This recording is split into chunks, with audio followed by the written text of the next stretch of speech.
Last week we planted tomatoes and Dolly jumped up and knocked the tray down. So I have not replanted those tomatoes.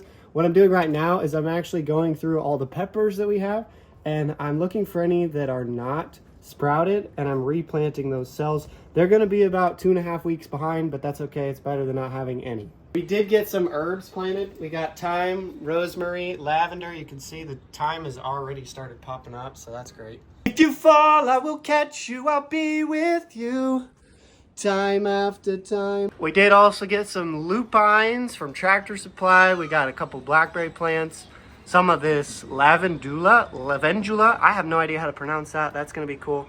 And 2 raspberry plants and 3 grape bushes, grapevines. I'll show you that in a second. And a fig tree. Here's the same flowers that we had last week. We got a bunch of these have started sprouting. I think these were planted. Yeah, these were planted last week. And then what I did a couple days ago was the rest of this. Some straw flowers, some roses. So this entire tray right now is all just full of flowers. So here's the grapes that we planted last year. 3 of them did not come up, and that's why I have those replacements.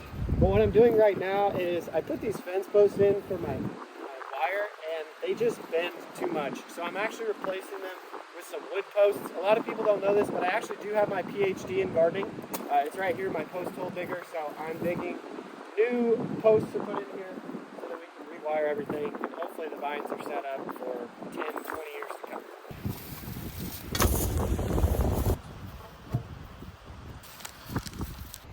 You may have noticed my pants are quite dirty. Don't worry, it's just blood and guts from my latest project, this buffalo hide that we picked up yesterday. So I'm using an angle grinder and grinding off. The first part is I gotta flesh everything, so all this flesh needs to come off before I can brain tan it. So it's definitely gonna be a messy project, but it's gonna be really worth it and rewarding when I can sleep under a bison hide that I tan myself.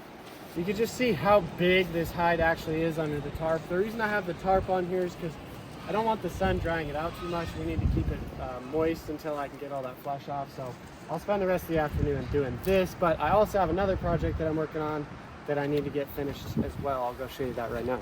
So here's our chicken coop. This is actually just a converted garden shed, and I never really liked the layout or the design of it whatsoever. So what we ended up doing is I took some walls out. We stripped this thing bare. You can see I don't have any windows on it anymore. If we come around to the front, I've got the doors off. I still have to figure out what to do for the doors here, but I'm gonna lay down some subfloor and put in new windows.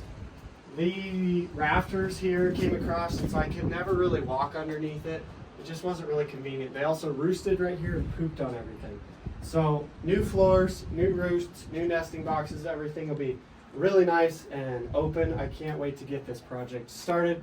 My favorite thing is I'm gonna put in a chandelier right here because we do have power. So I'm gonna put in a little chicken chandelier and make this place a nice little hen house for the birds. There's really nothing in the garden happening right now, but we do have this garlic has started to pop up. The weather's been in the 60s, 70s all week, so garlic's really taken off. That's cool to see some green out here and all this brown, dead winter boringness. Oh my gosh. Golly. We have had a lot of activity on the animal side. Susie is still pregnant. Fat Susie there. She's looked like she's due for probably 2 weeks, but I think she's just enjoying the free buffet that she has, the solitude. She's really enjoying that, so she's taking advantage of it.